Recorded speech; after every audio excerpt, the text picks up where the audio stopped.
धुर से, क्योंकि इसमें कुछ नहीं है। ना तो मैं ये नहीं कह रहा हूं कि किसने सम्मान दिया किसने नहीं। मैंने अपने ओपनिंग रिमार्क्स में बोला था कि समाजवादी पार्टी खुद, रामजी लाल सुमन ने भी कहा कि मैं ठेस नहीं पहुंचाना चाहता था। जब ये अटैक हुआ तो उसको एक अपर हैंड मिला और अब लड़ाई सीधे दलित और पिछड़े। आप देखिए ना, पल्लवी पटेल खड़ी थी जी, बिल्कुल। वो लग रहा है कि पीडीए की लड़ाई हो रही है, और ऐसा कुछ है नहीं कि वो तो अलग मुद्दा है और उसको इतना बड़ा मुद्दा बन जाएगा, ये समझ में नहीं आ रहा है।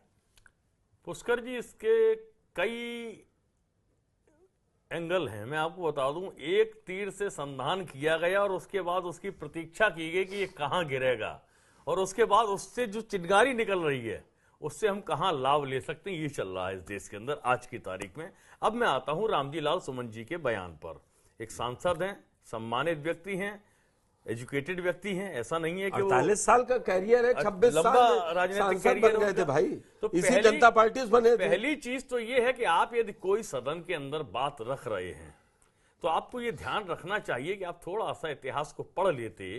खानवा के युद्ध में बाबर को राणा सांगा ने बुरी तरीके से पराजित किया था, यह है इतिहास राणा सांगा का। और राणा सांगा जिनके शरीर में 80 घाव, ये कहावत है, 80 घाव होने के बाद भी युद्ध करने में सक्षम थे और युद्ध किए।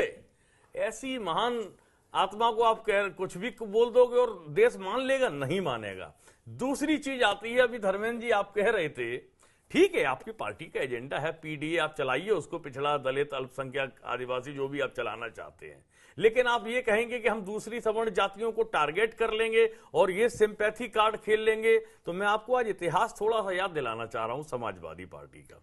समाजवादी पार्टी की सरकार में, चाहे वो नेताजी माननीय मुलायम सिंह यादव जी की सरकार रही हो, चाहे अखिलेश जी की 4 बार मुख्यमंत्री रहे हैं, 3 बार मुलायम सिंह यादव जी और 1 बार अखिलेश जी, सर्वाधिक शोषण अगर किसी का हुआ है समाजवादी पार्टी की सरकारों में तो भाई साहब दलितों का हुआ है। इतिहास गवाह है, ये हमारे और आपके कहने से कोई बात मिट नहीं जाएगी, जुड़ नहीं जाएगी, ये सच है और इसको स्वीकार आपको करना पड़ेगा। अब आपको लगता है कि आपने लोकसभा चुनाव में अच्छा प्रदर्शन हुआ कि भाई बहुत अच्छा वोट मिल गया, तो अब आपको लग रहा कि नहीं तब तो हमारा यही कार्ड चलना है, तो ये कार्ड चलना चलाइए, हम खुद आपके साथ खड़े हैं। प्रश्न इस बात का है कि अन्य जातियां जो हैं तो आप उनको क्या कहोगे कि भाई आओ रेल की पटरी पर लेट जाओ, अपमानित करेंगे आप? गलत है ना। आपने क्या कहा, मैं तो आपसे पूछ रहा हूं, कितने ब्राह्मण हैं इस देश के अंदर जो राजा रहे हो, बता दीजिए। और सम्राट अशोक कौन थे, किस समाज से आते थे? चंद्रगुप्त मौर्य किस समाज से आते थे? तमाम राजा रहे हैं भाई पिछले समाज से। आज की तारीख में आप कह रहे हैं कि दलितों को बारात में घोड़ी नहीं चढ़ने दिया जाता है, फिरोजाबाद का एग्जाम्पल है, पता कर लीजिए, आप ही के समाज के लोगों ने नहीं चढ़ने दिया भैया। उसमें कहां ब्राह्मणों ने रोका, कहां क्षत्रियों ने रोका किसी को कि भाई दलित घोड़ी पे चढ़ के नहीं जाएगा?